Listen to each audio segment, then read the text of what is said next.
happening, man? How's the job going? Good. Good. Good. How about the HVAC guys? Not yet. Not here yet. Not yet. Here yet. Still waiting on. Sure. All right. Well, let's check out this job. See how it's going.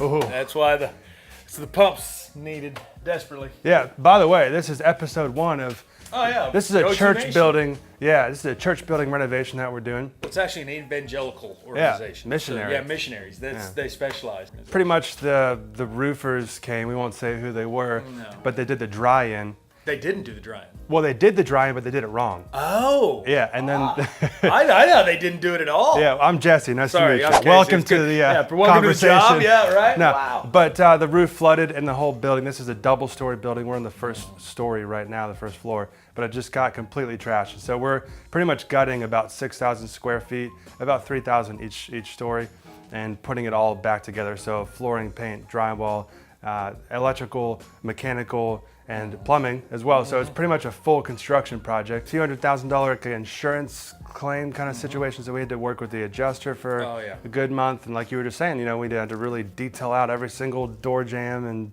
piece of trim. And so we're finally here. We finally got it gutted out. And this is Casey, my superintendent. So one of the big problems we had, with the HVAC is the stuff that was originally here wasn't really well organized and it wasn't really well put up. Right. So, and nothing was strapped up. Everything was laying on the grid.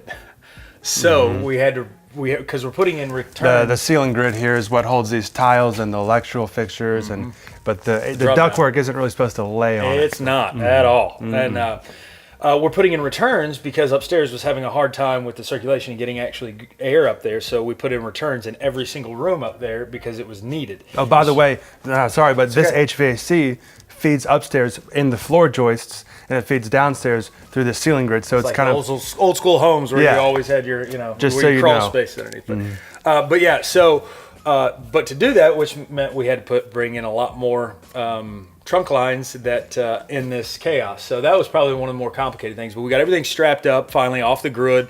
Everything reran. There was very little we could do about their positioning of the old ductwork without like just completely taking them out and putting them back in. So without doing that, we got everything as organized as we possibly can. It's looking good. Yeah. One of the problems is we since we've got our roof, we still don't have our lights. So we don't have our lights mounted. Right. Right. Because we've just got a lot of rough in. So I don't have a lot. Some of the rooms are too dark. So electrical rough is when you run the MC cable, or in a residential it'd be like Romex. Romex, yeah. And you to your boxes, but you wouldn't have you can't see, but this outlets. You wouldn't have this switch. But since it's exposed, it's this great conduit, and it comes to what's called a transfer box. And this is the 220 for the water heater, because we moved the location. The water heater was originally going to be in a closet, and now it's back here. So if you look up here, you've got the transfer box, and then it comes down to what will eventually be the 220 hookup. By the way, it's not called a hot water heater, it's called a water heater. You don't really heat hot water. You don't really need to heat hot water. It's already got. So there's 2 different types of ceilings that we're working with here. An ACT, or acoustical ceiling tile, which is fairly standard for any commercial projects. Also hard lid, which is just means a drywall ceiling on the joists or whatever, which is what this is. Here's our return. You see they're a little bit bigger than your supplies. That was cut. That we had to cut into every room has one of these cut into it. Because there needs to be a constant airflow to the handler, and then back and forth. Yep. Exactly. So it's all. And they only had one. It needs to breathe, and it wasn't breathing. They only had one return up here for the entire upstairs. Right. I've got to wrap these in plywood because we want to sheetrock. make the audio better in this room. That's so we're exactly add a little bit of drywall on the ceiling. Not at all.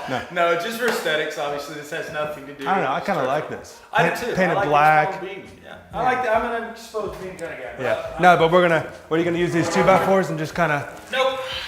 I wish. I'm going to drop down, screw in right in there from the very top because I've got a wood up here. Yeah, but did you ramp set this on I there? ramp set it in there, but it doesn't go all the way through, so it's not going to hold. Once you put weight on it, it's going to come down. Yeah. So I'm going to screw in up here with drywall, and then I'm going to drop it down past that, and I'm going to do it on the other side, and then I'm just going to put blocks of 2x4, cut these to connect it at the bottom. That way they have something to screw into and they go wrap around it with the drywall. Perfect. Yeah, the other beam wrap looks great. Yeah. And Benjamin was able to wrap that real well with drywall and finish the corner bead off. Corner bead goes on your drywall, then you smooth the mud right over that.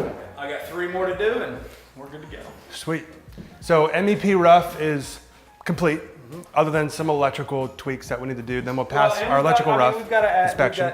We've got to add downstairs. We've got that new change order for the light switch and the new door. That's one thing we didn't go through. We'll do before we leave. Is we've got a new door and a new light switch. Yeah, customer wanted to add a door, so we're going to do that for them. There was a small change order for a bunch of switching for the electrical and buying the doors, stuff like that. So Casey's just going to throw that in. He's got the time. The subcontractors are managed We're enough. so far ahead of schedule. We're on autopilot just about on this job. Yeah. The drywall guys know what they're doing. Everything's about to next week. I'm gonna be 95% done with this job by the end of Friday. It's awesome. You look around, it doesn't seem like it, but really the floors are all Once we're gonna have left. the floors go in, it changes the whole atmosphere. Yeah, and I think I can get the Florida guys to come in on Monday. Then we can come in here and sing our doo-wop. Exactly. Yeah.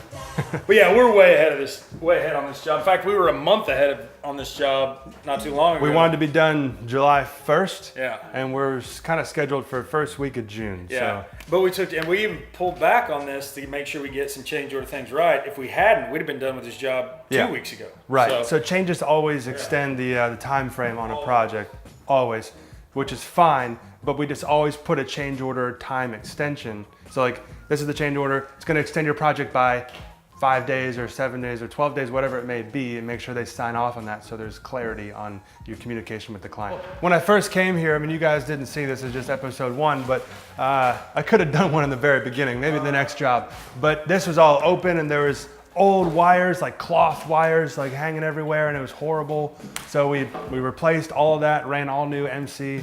Oh, the problem is the leak in the roof, and I tell them it's kind of I think it was a blessing in disguise. Yeah. Because when we started taking down the ceiling, we actually had so many fly ties in the ceiling that weren't covered. In other words, we had electrical connections that it was just twisted and left in the ceiling. You've got to wrap that with an electrical cap and then put it in a box so that nothing can touch it or it's not exposed to anything. You can see some of these caps here. All these caps. Yeah. Basically, it would have been, instead of in the box, these wires connected and twisted with a live feed without the cap. So you had a ton of these twisted together with 110 volts in it, live, all in the ceiling with nothing covered. Yeah, no bueno. So you're talking about a fire hazard like there's no tomorrow. So this was a blessing in disguise. Because this place could have went up quick and soon. In smoke. They didn't have much time. All right, sweet. So thanks for hanging with us for episode 1. We like to,